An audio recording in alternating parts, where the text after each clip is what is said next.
Par bonheur, il nous restait aussi Tignas, chez qui tout le matériel du festival Bidart fut utilisé dans l'après-midi. Sans lui, cette année de cinquième, si pareille à celle de sixième, ne m'aurait laissé aucun souvenir digne d'être rapporté. C'est en effet dans sa classe que commença l'affaire Lagneau, car elle sortit directement de l'affaire des pendus. Il faut d'abord donner au lecteur quelques explications techniques. Lagneau, qui avait un joli coup de crayon, dessinait un portrait en pied de l'un de nos professeurs, portrait vigoureusement colorié, et qui remplissait toute une page de cahier. Puis il le découpait fort habilement au moyen d'un grattoir. Pendant ce temps, Berlaudier mastiquait du papier buvard pour en faire une pâte gluante. Grâce à la puissance de ses mâchoires de goinfre et la visqueuse abondance de son écumante salive, il nous fournissait en quelques minutes une noix de pâte homogène et collante à souhait. J'y noyais alors la moitié d'une allumette, elle servait d'ancrage à un morceau de fil, au bout duquel j'avais préparé un nœud coulant.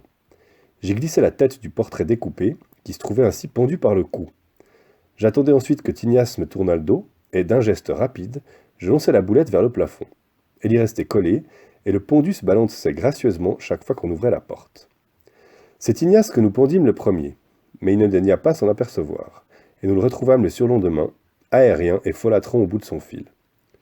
Nous exécutâmes alors le concierge, puis Pétunia, M. Michel, Poil d'Azur, le surveillant général et même le censeur de l'internat.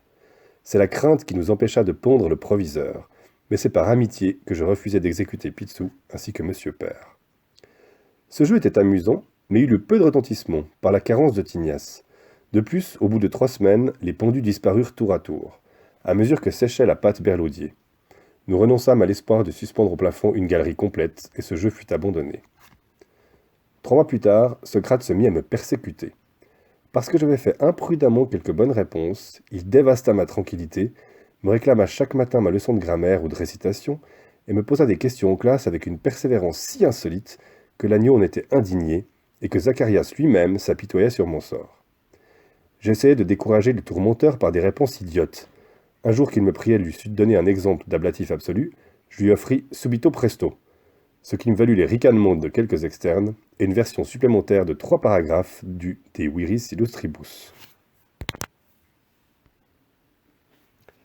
Mais, loin de se décourager, ce bourreau continua ses attaques, si bien que j'en rêvais la nuit et que je résolus de me venger. Un matin, je prévins Lagneau et Berlaudier que j'avais décidé de pondre Socrate dans sa propre classe, et je priai Lagneau de me le dessiner en étude, et aussi ressemblant que possible.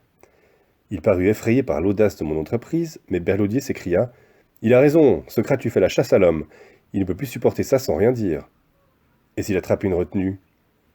S'il le fait comme d'habitude, Socrate n'y verra rien. Mais si quelqu'un le dénonce ? D'abord, tous les cafards du premier rang ne le verront pas, et au dernier rang, il n'y a que des types bien.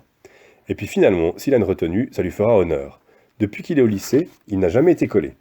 Pour un demi-pensionnaire, c'est plutôt moche. Dessine Socrate et fais-lui une longue langue, bien gonflée et toute bleue, ça lui fera les pieds. L'artiste demanda un délai de 24 heures, sous le prétexte qu'il n'avait pas apporté ses crayons de couleur. En réalité, il voulait me donner le temps de réfléchir. Mais Berlaudier lui offrit aussitôt une boîte d'aquarelle, et l'agneau dut se mettre au travail. Il prépara le dessin pendant la classe de mathématiques, et le coloria amoureusement pendant la récréation de 12h30. Mais il refusa d'extérioriser la langue de Socrate, qui eût caché sa belle barbe blonde et lui rendu méconnaissable. Berlaudier admit ce scrupule d'artiste et n'insista pas. Et pendant l'étude d'1h30, il commença la mastication d'une feuille de buvard de première qualité. C'est à 3h moins le quart, pendant que le carillon sonnait ses 12 coups, que Socrate quitta sa chaire et, la craie en main, nous tourna le dos pour écrire sur le tableau noir une phrase latine. J'étais tout prêt.